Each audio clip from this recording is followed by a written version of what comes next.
All right, everybody, raise your hand if you've ever seen the movie Zootopia before. Now, if you haven't, allow me to fill you in because, one, talk about an incredible movie, but two, I wanted to show you a clip. So there's this character called Judy Hopps, who's a rabbit, the first rabbit to ever join the police force of Zootopia, in fact, like what an honor. But it's not an easy job. But Judy is committed to solving a mysterious case where formerly intelligent animals seem to be turning back to their savage ways. And as Judy's investigating, she finds an incredible key piece of evidence that breaks the case wide open. But now watch what happens when she brings in the team. Well, this should be good. I thought this was just a missing mammal case, but it's way bigger. Mr. Otterton did not just disappear. I believe he and Miss Jaguar, they went savage, sir. Savage? This isn't the Stone Age, Hops. Animals don't go savage. I thought so too. Till I saw this. What? He was right here! The savage jaguar? Sir, I know what I saw. He almost killed us. Or maybe any aggressive predator looks savage to you rabbits. Let's go! Wait, sir. I'm not the only one who saw him. Nick. You think I'm gonna believe a fox? Well, he was a key witness, and I enlisted... 2 days to find the otter. Or you quit. That was the deal. Badge.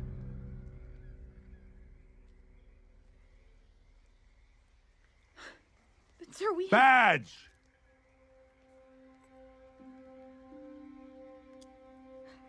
So Judy discovered a very important clue in this case, but she's struggling to convince her boss about what she's found. Like her evidence, it's gone completely missing.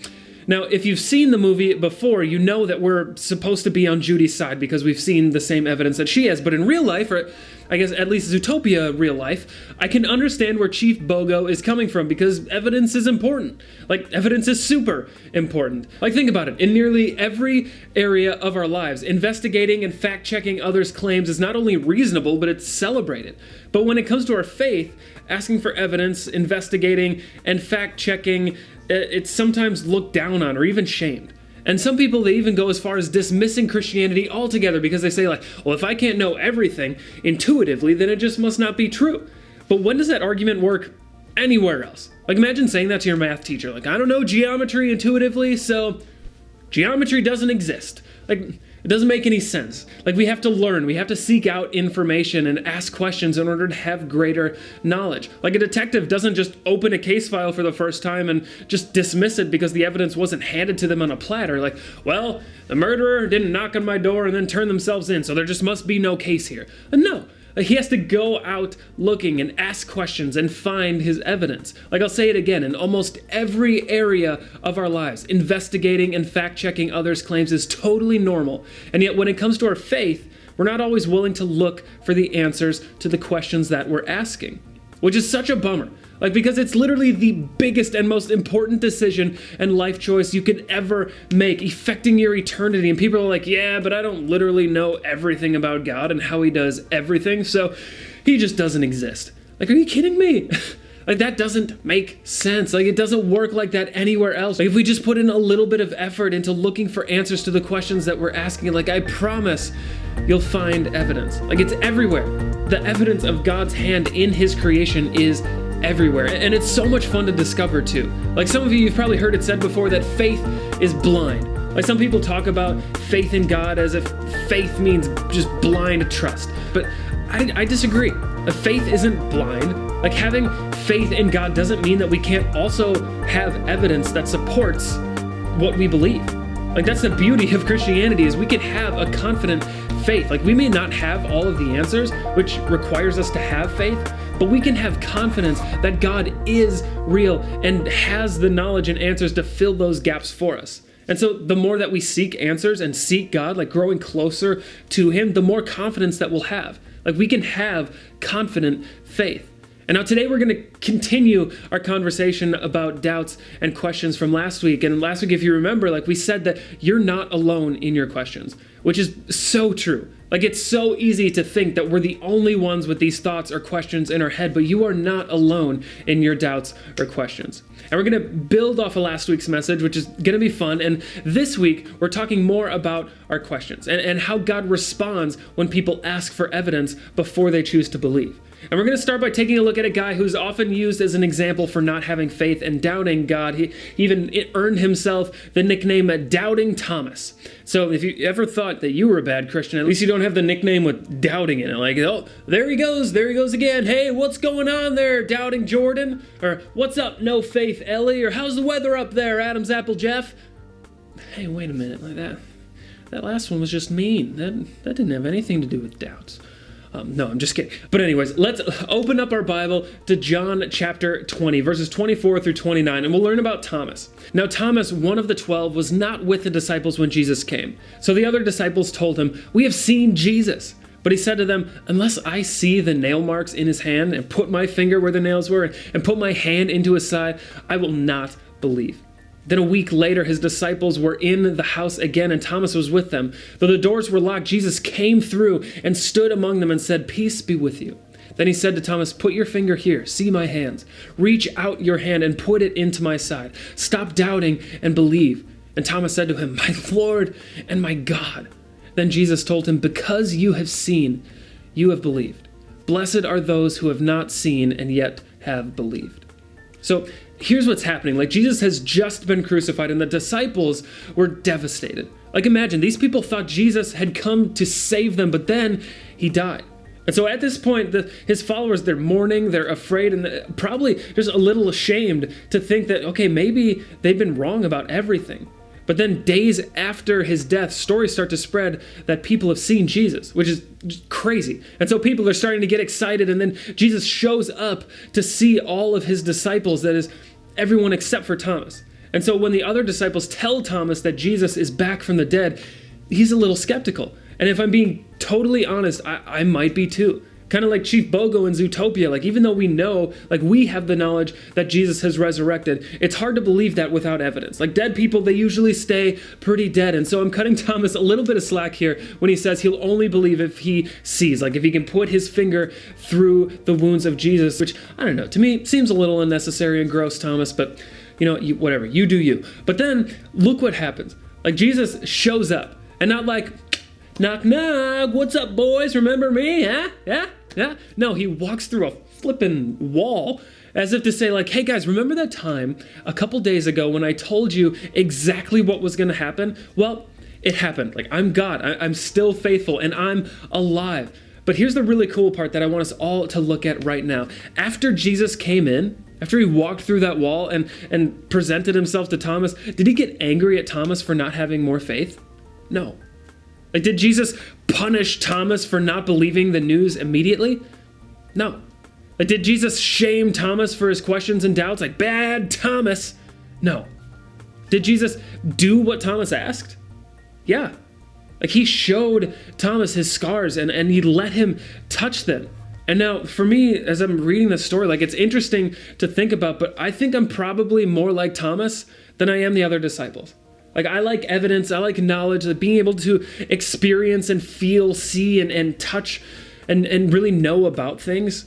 But I know that's not everybody. That's the beauty of humanity, really, is that we're not all the same. Like, we have different personalities. Some of us are more introverted, while others are more extroverted. Some of us we like to take charge, and others like to just follow along. Some of us are more relaxed and laid back, and others are just easily excited. Some of us are driven by feelings and intuition, while others are driven more by our thoughts and logic and reason. And now, none of these traits are better or worse than the others. They're just different ways of being human. But I bring this up because I think it's really important to understand how we're wired. And I think it's important because our personalities can impact the way that we know and experience God. Like if you're more feelings oriented, you likely experience God through emotions and intuition. That's great. And if you're more logic oriented, you likely experience God through thoughts and reason. That's great too. Like if I had to guess, I'd say that Thomas was pretty logic leaning. Like he needed hard evidence in order to believe, and God was okay with that. Like, I want to reiterate this point from last week. Being skeptical, it isn't a character flaw or a lack of faith. When Thomas struggled to believe, he humbly just asked God for evidence, and God provided it. And so I want to ask, like, what about us? What if we still need evidence in order to believe today? Like, what kind of evidence does God provide? So let's talk about that. Like, some of you might be sitting here thinking, like, okay, Jeff, we're talking about all of this evidence, but what is it?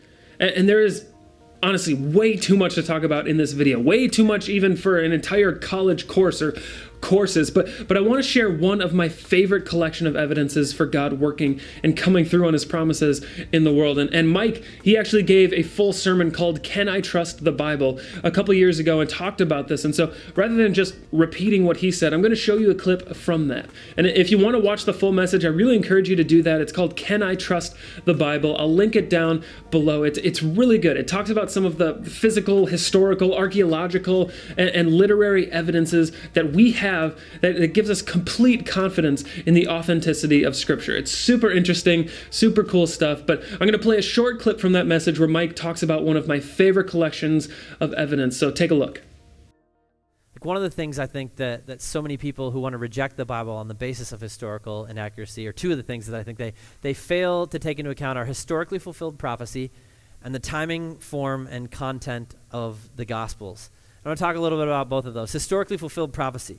Not only are the characters of the Bible and a whole lot of the stories the Bible talks about confirmed from outside biblical texts. The Egyptian historians, the Greek historians, the Roman historians wrote about some of this stuff. There are historians and writers from outside the Judeo-Christian line and culture who confirm that these people actually lived and this stuff actually happened. But also, the Bible is full, chock full of thousands upon thousands of prophetic utterances about things that are going to happen in the future that came true. And not one of them has ever been proven false. Which, when you think about the number of people and the number of hours and the passion that people have poured into proving this book false, is absolutely shocking. It's shocking. You take, like, the life of Jesus. Okay, there are 456 prophecies about Jesus in the Old Testament. He fulfilled every single one of them, from being born in Bethlehem to being pierced at the side at his death. But some secular mathematicians at the University of Newcastle in England recently got together to try and figure out what the probability that a single infant born in the year 0 AD could have fulfilled even 8 of the big prophecies about him. You got to chuck the virgin birth. That can't happen. That's completely impossible. If you take 8 of the 450 some prophecies about Jesus, the big ones, and say, well, what's the likelihood that one baby could fulfill all of those? And they calculated that the odds of that happening are about 1 in 100 quadrillion. That is 17 zeros. Okay, if you take the total number of humans that have ever lived on the planet, it's about 107 billion, and you multiply the total number of humans that have ever lived by 1 million, that's the chances that one baby could have fulfilled 8 of the 456 prophecies Jesus fulfilled in his lifetime. But not only are there cool prophecies about Jesus that get fulfilled within the Bible, there are these incredible prophecies that get fulfilled by nations and people who exist completely outside of the Bible. One of the coolest ones is found in Ezekiel chapter 26. He utters this pretty powerful condemnation prophecy against the city of Tyre. It's a once great coastal city. You can find it in modern-day Lebanon, just north of Israel. But in this prophecy, Ezekiel lays out 7 definitive things that are going to happen to the city of Tyre. And secular and Christian statisticians, again, have gotten together to figure out, like, what's the probability, and they have estimated conservatively that the probability all 7 of these things could have happened is about 1 in 400 million. Ezekiel says, number 1, Nebuchadnezzar is going to conquer your city. Number 2, other nations will help fulfill this prophecy. Number 3, Tyre will be flattened like the top of a rock. Number 4, it's going to become a place where fishermen will spread their nets. Number 5, Tyre's stones and wood will be thrown into the sea. Number 6, other cities will have great fear because of the fall of Tyre. Number 7, the old city of Tyre will never be rebuilt. All 7 of those happened. In 585 BC, Nebuchadnezzar laid siege to the city of Tyre. It took him a really long time to break down the walls, but in 537, the Babylonians were finally able to break down the gates, and what they discovered inside was nothing. The people of Tyre had basically picked up and moved the entire city to a fortified island a half mile offshore. which really made Nebuchadnezzar mad. He'd been there for like 18 years trying to break through the city. And so he ordered the Babylonian army to flatten the city. He said, I want it flat as a rock, tear down absolutely everything, burn down everything that you can burn, and they flattened the city. But the island city of Tyre actually flourished for another 250 years until this young Macedonian 22-year-old general, some of you may have heard of him, his name was Alexander, started moving his army towards Egypt. And as he entered Phoenicia, he demanded that every city open up their gates to him or be killed. But the citizens of Tyre felt pretty good because they were out in their fortified island, so they refused to open up their gates to Alexander. And he didn't have a naval force with him that could fight off their navy. So he also got frustrated, and he instructed his army to take all the rubble that had been laying there for a couple hundred years from the Babylonians and start throwing it into the sea so that he could build a land bridge out to that island and kill all of the people. And so they did. They took all the rocks and all the stones and all the wood, and they built a causeway from land out to that island. And then he called a whole bunch of other nations who he'd already conquered and said, you're going to come fight the naval battle. Within 7 months, he had built a land bridge using the rubble of Tyre out to the island. His army was over the walls, and the people were completely slaughtered. That bridge, the causeway that he built, is still there. And the mainland city has never been rebuilt. It is, to this day, a place where Mediterranean fishermen lay out their nets to dry. That's crazy stuff. It's crazy stuff.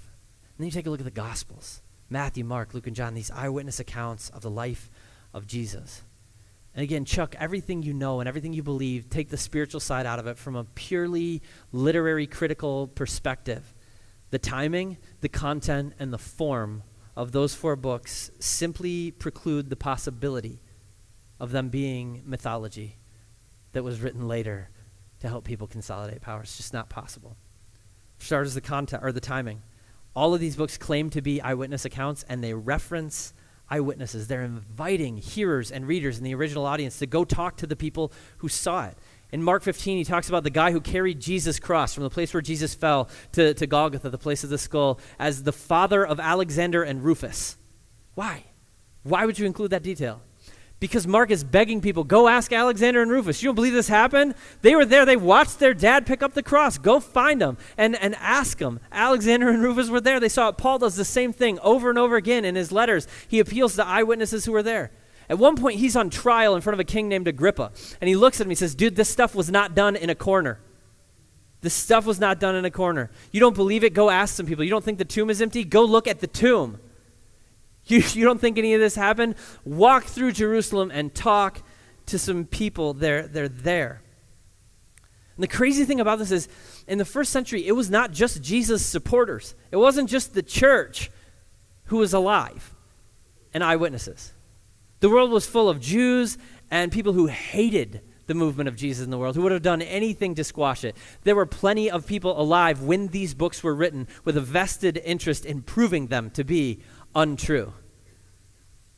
And what we can know is that if they could have been proven untrue, if the eyewitness accounts were false, if this was just mythology, then this whole Jesus movement that we call the church never would have gotten off the ground, much less spread like wildfire the way it did in the first century.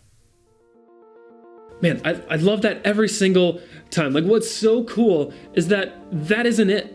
Like, these fulfilled historical prophecies aren't the only evidence that we have of God and what he's doing in the world. There's proof of God in the physical sciences, biological sciences, psychological sciences, affective sciences, medicinal sciences, mathematics, the arts, history, nature. Like, God is everywhere, which, if you think about it, makes a lot of sense on account of him, creating the universe and all. Like, it makes sense that we would see evidence of him everywhere. Like artists who have a certain technique that you can recognize in their brushstrokes, or an author who has a certain writing style, or a filmmaker who has their certain style of shooting and editing, or a designer who leaves their trademark in every project. Like, take Chip and Joanna Gaines, for instance. Like, they've got Shiplap. Shiplap and Fixer Upper, they go together like PB and J. And so, like, the point that I'm trying to make, like, what I'm saying is, creators leave traces or evidence of themselves in the things that they create, and that's exactly what God has done for us in his creation.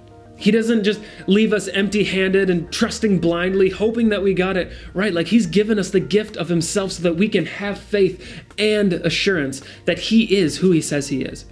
But the thing is, we live in a broken world. And that broken world tries to pull us away from him. And because of that, we can sometimes feel just consumed with doubts and questions. Like when things don't go as we had planned, it's really easy to point the finger at God and wonder if he's really going to show up. But praise God that doesn't make him love us any less. Our doubts don't make God love us any less. When we struggle to believe because we're not sure we have enough evidence, God doesn't shame us for our questions. Like instead of punishing, silencing, or getting angry with us, God gives us the evidence we need in order to believe. Sometimes all we need to do is look for it.